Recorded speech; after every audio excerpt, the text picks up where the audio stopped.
Dullaan taa'ee sana booda miila qoqqooddeessa yeroo baay'eedha. Miila taawwattee miidhaa sana naa qalli naa firi naan jechaa jirta.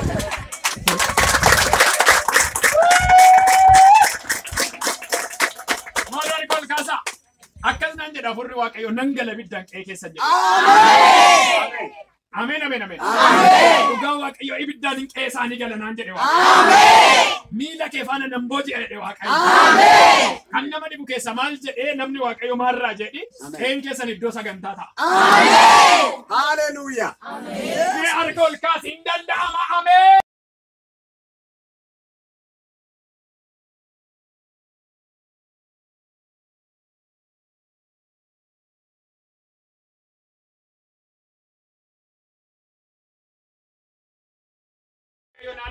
Waaqayyo naaf lola. Sagalee baasaa dubbadha. Waaqayyo naaf lola. Dabala dubbadha. Waaqayyo naaf lola. Sagalee baasaa dubbadha. Waaqayyo naaf lola. Ittuma dabala dubbadha. Waaqayyo naaf lola. Warra amantaa waaqayyo lola sinii jala qabeera. Ameen. Lola sinii jala qabeera. Ameen.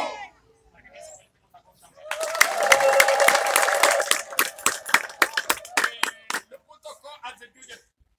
Yoo yaadatte dafeensi kadhadha yoo dhufte. Abjuu keetiin oddoo amantii biraatti of argite yookiin immoo iddoo keessaa baatee amantee dhufte sanatti kana hidhee kaasuu nan barbaachisu. Achi keessatti of argite abjuudhaan. Maa inni jette abjuudhaan iddoo keessaa gara kanatti yookiin amantii kanatti dhufte oddoo duraa sanatti of argite harka keenyatti agarsiisii kadhadha. Kootu kaadhuuti. Har'a waaqayyo nan gargaara naan jechaadha saba kana. Ameen. Maaloo saba waaqayyo ameen jedha. Ameen. Haala nan dhaqee abjuu wajjin abjoote moo manan jira. Waaqatu arge malee. Ameen ameen ameen. Ameen. Yoom abjoote? Eeda maal abjoote? Eessaa dhufte dura? Qaalluu keessaa dhufte. Deebiteeta abjuudhaan achitti deebi'uu kee argite. Natti dubbadhu kakaasi. Yoomi? Eeda. Halkan edaa. Isaan biratti of argite. Isaan jidduutti of argite. Halkan edaa isaan taa'aniitu. Wow! Mee namni qophaa'e. Nan dhaqa hafuuraan har'a humna dhiiga Yesuusiin iddoo rakkate. Ameen. Ameen. Mee harka ol kaasaa ameen jedha. Ameen. Isaan taa'anii mari'ataniitu. Hafuurri sun taa'ee mari'atee itti deebifnu malee dhaniin na mari'atan. Abjuudhaan dhufaniitu hin deebifne jedhanii dhufan. Nu immoo dhiiga Yesuusiin gidduu galleerra. Ameen. Ameen.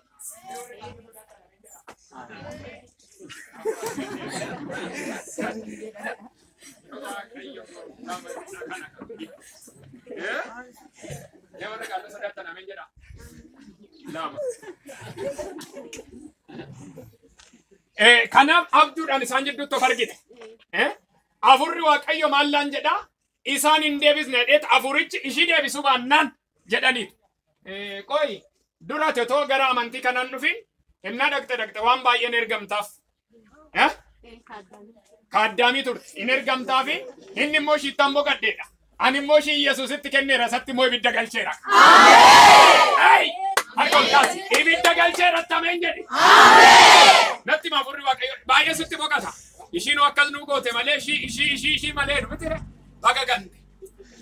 Baga gante. Ameen. Baga gante atoomeen jedhi. Ameen.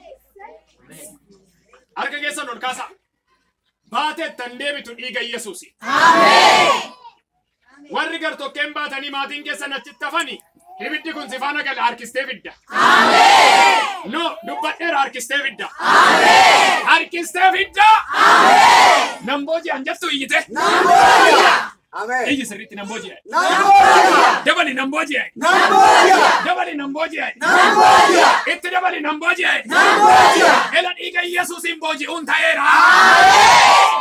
Ameen. Yesus. Yoom galta gara qe'ee? Yoom? Akka gootu dibata akkasii fuudhii galiiti qe'ee keessan keessatti naqi. Kana duraayyuu waa godheen ture.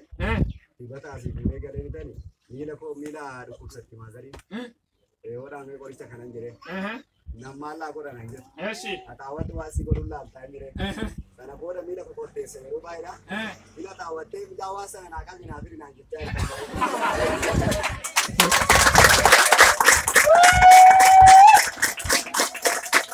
Maadaan kol kaasaa akkas naan jedha afurri waaqayyo nan gala ibiddaan qe'ee keessa jira. Ameen ameen ameen. Dhugaa waaqayyo ibiddaan qe'ee isaanii gala naan jedhe waaqayyo. Miila kee faana nan booji'e jedhe waaqayyo. Kan nama dhibu keessa maal jedhee namni waaqayyo maalirraa jedhi qe'een keessan iddoo sagantaa ta'a. Haleluuyaa. Mee harka ol kaasi hin danda'ama. Ameen. Ani beeku afurri waaqayyo nama mataa jabaatu dura qaba. Sanaan booda waaqayyo tooraaniin ol gale. Dhugaadha maazarii kootuun jaalanne baay'ee amantii kana. Illee listi garuu faarfannaa dhaggeeffatti mee faarfannaa san itti banaan jetti itti bannaa fi garuu seenuun barbaada. Abbaan koo garuu nan seenaa nan dhiisedha nan seenaa jedhee walama. Isheen garuu tasuma mataa ishee waa'ee amantii yaada. Haadhuun kee ishii mataa jabaatu waaqayyo akkas naan jedhe. Afuuricha irraan dha'a naan jedhe. Oliin seenaa naan jedhe waaqayyo. Mana isaanii immoo iddoo buufata koon godhadha naan jedhe. Ta'eera maqaa Yesuusi.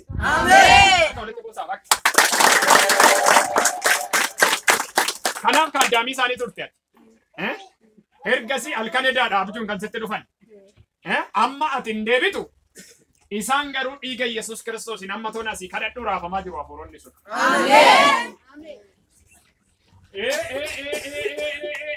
Harka ol kaasaa. Maal sirrumatti harka ol kaasaa.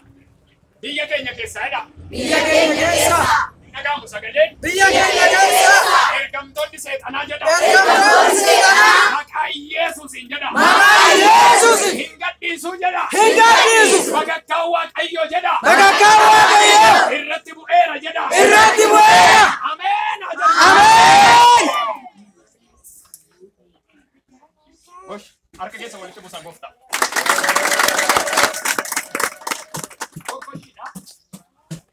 Namni biraas abduudhaan akkuma ishii amantii biraa keessatti dhaqxee jilbeeffattee otoo isaan faana kadhattu argite. Yookiin immoo akkasiin jedha badaan nan dubbisu waan ta'eef. Oddoo akkasitti namni of argite jirta. Kai atis lubbuun kun. Kai. Meerratti kai isiin kadhadha. Kai. Kai.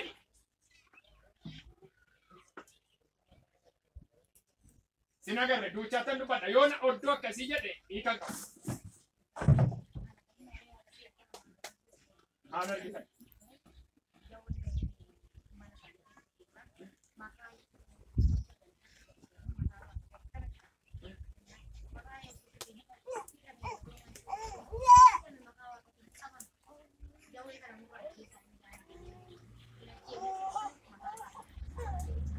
Maal waaqessu warri keessan?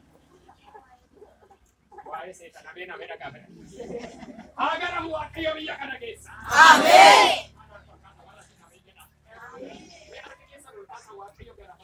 Waaqayyo garafaa jira. Isa na rakkisu. Waaqayyo jeeqeera.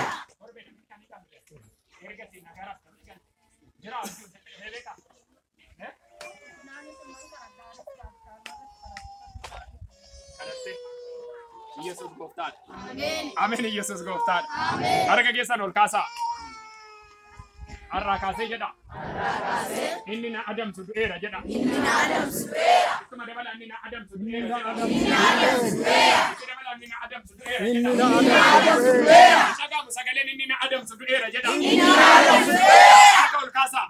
Har'a dhugaa waaqayyooti. Namoonni baay'een amantii keessa jirtan garuu waaqayyo akkas naan jechaadha. Namoota baay'ee waan gadi isaan qabe irraan kaasanaan jedhe. Ameen. Ciqilee dhibeen irraa cabsa jedha waaqayyo. Ameen. Ciqilee rakkinaan irraa cabsa jedha waaqayyo. Ameen. Dukkanni nama baay'ee ifatti geeddarameera. Ameen. Ameen geeddarameera. Ameen. Harka keessan ol kaasaa. Ameen ameen ameen. Ameen. Harka keessan kana sochoosaa. Duuni koo hafeera jedha. Duuni koo hafeera. Ifni waaqayyo jedha. Ifni waaqayyo. Jireenya koo irratti jedha. Jireenya koo irratti. Ifeera jedha. Ifeera. Ifeera jedha. Ifeera. Ifni waaqayyo na argateera jedha. Ifni waaqayyo na argateera. Ameen sinii ta'eera. Ameen. Ameen sinii ta'eera. Ameen. Ameen sinii ta'eera jedha. Ameen. Lubbuun suura namaa baattee jirtu kai kottume. Yeellee shihana kos.